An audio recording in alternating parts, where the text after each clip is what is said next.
हत्या मामले रोषे भराયેલા પરિવારજનોએ મકરપુરા પોલીસ સ્ટેશન પહોંચી રોષ ઠાલવ્યો હતો।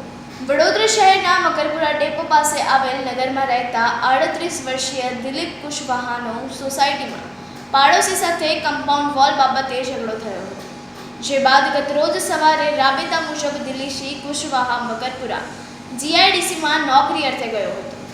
સાંજ પડતા દિલીપે તેની પત્ની બિંદુ દેવીને ફોન કરીને દવાખાને જવા માટે તૈયાર રહેવા જણાવ્યું હતું, પણ મોડી રાત સુધી દિલીપ ઘરે ન આવતા પત્નીએ તેઓની શોધખોળ શરૂ કરી હતી, પરંતુ કોઈ ભાડ મળી ન હતી। વડોદરા શહેરના તરસાલી વિસ્તારમાં બાયપાસ પર આવેલી ગોપાલ કૃષ્ણ હોટલ પાસે એક યુવકની લાશ મળી આવતા સ્થાનિકોએ પોલીસને જાણ કરી હતી। પોલીસે સ્થળ પર જઈ તપાસતા યુવકની હત્યા કરેલ લાશ જોવા મળી હતી। પોલીસે તેના કિસ્સા તપાસતા તેની ઓળખ થઈ હતી। દિલીપ કુશવાહાની હત્યા થયેલી લાશ મળી આવતા મોટી સંખ્યામાં લોકો હાઈવે પર ઘસી આવ્યા હતા। જો કે પરિવારજનોએ પોલીસ પર ગંભીર આક્ષેપો કરતા રહીશોએ આરોપીની ધરપકડની માંગ સાથે હાઈવે ચક્કા જામ કરી દેતા મામલો ગરમાયો હતો। ગતરોજ જ્યારે મોડી રાત સુધી દિલીપ કુશવાહા ઘરે નહીં આવતા પરિવારજનો તેના ગુમ થયાની ફરિયાદ આપવા મકરપુરા પોલીસ મથકે પહોંચ્યા હતા। પોલીસ મથકેથી જવાબ મળ્યો હતો કે દિલીપ જે નોકરી ગયો છે તે વિસ્તાર મકરપુરા જીઆઈડીસી માંજલપુર પોલીસ મથકની હદમાં આવે છે, એટલે ત્યાં ફરિયાદ આપો। પરિવારજનો માંજલપુર પોલીસ મથકે ગયા ત્યારે હાજર પોલીસકર્મીએ જણાવ્યું કે તેઓ મકરપુરા પોલીસ મથકની હદમાં રહે છે અને જ્યાં નોકરી કરતા હતા ત્યાં ઘરેથી આવતા નીકળી ગયા હતા, જેથી મકરપુરા પોલીસ મથકે ફરિયાદ આપવી પડશે। એકબીજાને ખો આપતા બંને પોલીસ મથકે ગુમ થયાની ફરિયાદ સ્વીકારી નહોતી, જે બાદ દિલીપની હત્યા થઈને લાશ મળતા પરિવારજનોએ પોલીસ પર રોષનો ટોપલો ઠાલવ્યો હતો અને હાઈવે ચક્કાજામ કરીને વિરોધ નોંધાવ્યો હતો, જે કે ઉચ્ચ કર્મચારીઓ સ્થળ પર દોડી આવ્યા હતા। સજાવટી હાઈવે ખુલ્લો મૂકવામાં આવ્યો હતો। મૃતકના પરિવારજનો તથા સ્થાનિકો મકરપુરા પોલીસ સ્ટેશને પહોંચ્યા હતા। પોલીસને ઢીલી કામગીરીને લઈને પણ રોષ ઠાલવ્યો હતો। સમગ્ર મામલો ઉચ્ચ પોલીસ અધિકારી દ્વારા જણાવ્યું હતું કે આ મામલે કાયદેસરની કાર્યવાહી હાથ ધરાઈ અને હમણાં 2 સંકલ્પમદોની પૂછતાછ કરવામાં આવી રહી છે। મકરપુરા પોલીસ સ્ટેશનના તરસાલી હાઈવે પાસે દિલીપ કુશવાહા નામના વ્યક્તિની મૃતદેહ મળેલ હતો। આ બાબતે હાલમાં તેને મૃતદેહને એસએસજીમાં મેડિકલ તપાસ માટે મોકલવામાં આવેલ છે। મરણ જનારના પરિવારજનોને હાલમાં પોલીસને બોલાવીને તેમની તરફથી જે પણ કમ્પ્લેન છે હાલમાં લેવામાં આવી રહી છે અને આ બાબતે પોલીસ ઊંડાણપૂર્વક તપાસ કરીને જે પણ હકીકત હશે તે પ્રમાણે કાયદેસરની કાર્યવાહી આગળ કરવામાં આવશે। સર, મરણ જનારની પત્નીનો સીધો આક્ષેપ છે કાલે મકરપુરા પોલીસ સ્ટેશન આવી એની ફરિયાદ ન લીધી, ઘરે પાછી મોકલીને એટલા હત્યા થઈ ન કે એના પતિ જીવતા હોત। આ બાબતે અમે તપાસ કરીશું અને જે પણ પોલીસકર્મી આમાં જવાબદાર છે તે બાબતે અમે આગળ કાર્યવાહી કરીશું। સાહેબ, જે આખી ઘટના છે એમાં જે મૃતદેહ મળ્યો ત્યાર પછી હાઈવે ચક્કાજામ કર્યો, હાઈવે ઉપર લોકો એકઠા થયેલા, ચક્કાજામ નહોતો થયેલો પણ થોડા એકઠા થવાથી હાઈવે થોડો ટ્રાફિક સ્લો હતો પણ એ ક્લિયર થઈ ગયેલું અને પછી રાઉન્ડ અપ કેટલા જણા કરવામાં આવ્યા?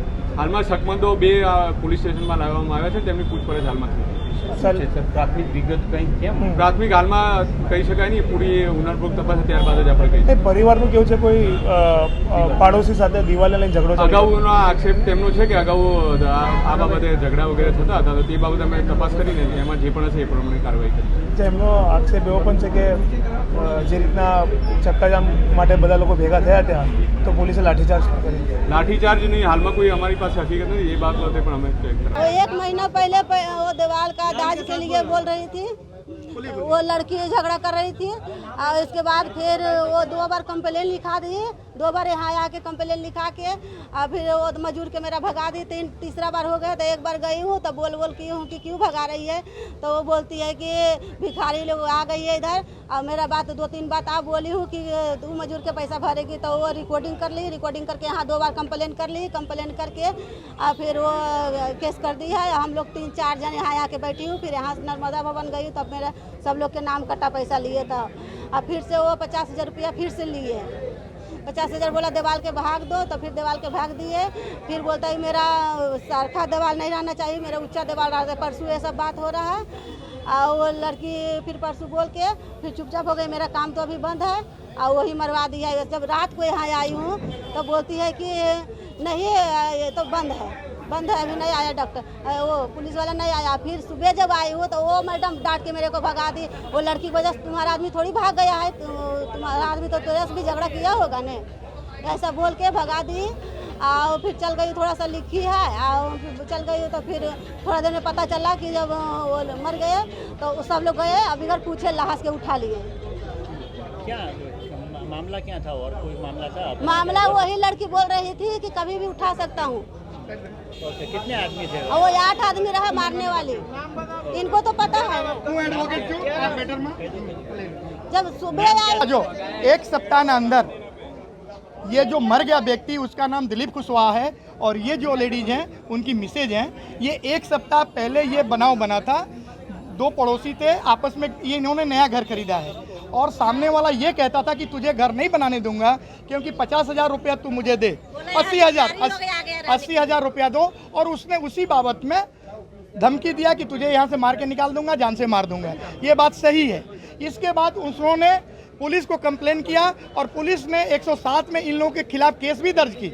इसके बाद में आकर फिर पुलिस का काम ठीक करके 107 का इनका पूरा करवाने के बाद फिर हमने कंप्लेन उसके ऊपर फाइल किया और कंप्लेन फाइल करने के बाद दोनों का समाधान कराया। सामने वाले को 45,000 रुपया भी दिला दिया, दोनों की अब ये बात बनती है कि जहाँ तक इनका कहना है कि वो धमकी दिया था, लेकिन उसने काम किया है मर्डर का कि नहीं किया है, उसकी लड़की इन्वॉल्व है कि नहीं, ये तपास का विषय है। This is purely a matter of investigation. I can not blame on to them, but question ये रहा कि वो बार बार धमकी दे रहा था। और कल ये शाम को इन लोगों ने पुलिस को जब कंप्लेन दिया, उस कंप्लेन को मकरपुरा पुलिस नहीं ली। ये प्रिवेंटिव एक्शन 151 के तहत पुलिस ने नहीं की सीआरपीसी, और पुलिस को जानकारी है। तो ये गलती हुई है पुलिस से, ये पुलिस की गलती। और मैं सुबह में जब 10 बजे फ़ोन किया हूँ तब ये मैटर को रिपोर्टिंग किया गया है। यानी पुलिस की थोड़ी सी आराम के कारण ये घटना का बनाव रुक सकता था, मेरा यही निवेदन है। और आने वाले समय में ये जो क्राइम रेट इतना ज़्यादा बढ़ते जा रहा है, इतना ये बढ़, और कल ही प्रिवेंटिव एक्शन में सामने वाले को ले लिया जाता तो घटना नहीं होती। उसके शरीर के कई अंगों पर चोट लगी, देखा नहीं गया है, लेकिन उसका मर्डर किया गया है। और पुलिस ने, जब मैं था सुबह में डेड बॉडी के पास, मैं उनको समझा रहा था डेड बॉडी लाना था, लेकिन उसमें भी पुलिस ने थोड़ी लाठीचार्ज की। वो ज़रूरी भी था, मुझे लग रहा है, आउट ऑफ वे बात कर रहा हूँ। उसमें काफ़ी लोग घायल भी हैं। लोगों का इतना गुस्सा है कि न्याय चाहिए ही नहीं। न्याय कैसे मिलेगा? न्याय मिलने में ये भी रिक्वेस्ट करता हूँ सरकार से कि उन्हें कॉम्पनसेशन किया जाए। परिवार गरीब है, 2-3 बच्चे हैं, गरीब मजदूर का परिवार है, उसे दिया जाए। As a advocate I will put a complain before the collector office, और कल हम सारे लोग कलेक्टर ऑफिस का घेराव करेंगे। सही बात है?